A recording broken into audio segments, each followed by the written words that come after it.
And they were going Grand Prix racing, but they weren't Grand Prix racing as an official team at the time. I didn't know that, so that was hindsight. Honda, we had a year in British Championship. Roger Marshall won, I was second. And then 86, I won. He was second. I won the TT, but I did Grand Prix that year as well. And actually, there was not many riders.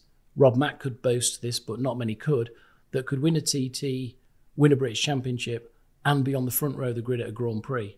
And that's what I was able to do, and finish in the top 8 at Grand Prix racing, as well as those other things. And that is not possible these days because of the way the bikes are and the formula. But it was just so amazing to be able to be that rounded rider that could do the roads and win, British Championship win, and fight, because you had to fight in the British Championship, as you do now, and actually go and hone your skills with a finesse of riding at somewhere like Silverstone and being on the front row of the grid. I did Spa. Kenny Roberts came to me at Spa in 1986.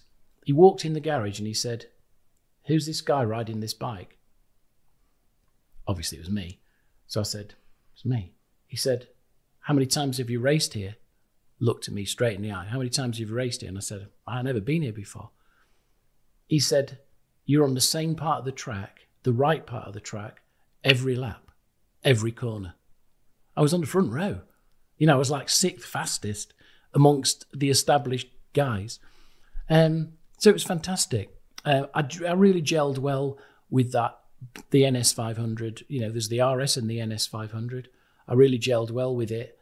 I had a great crew chief, a guy called Doug Holtham, who had been with Neil Mackenzie with the Armstrong days, and Doug knew his way around and worked hard to get the bike right, which was fantastic.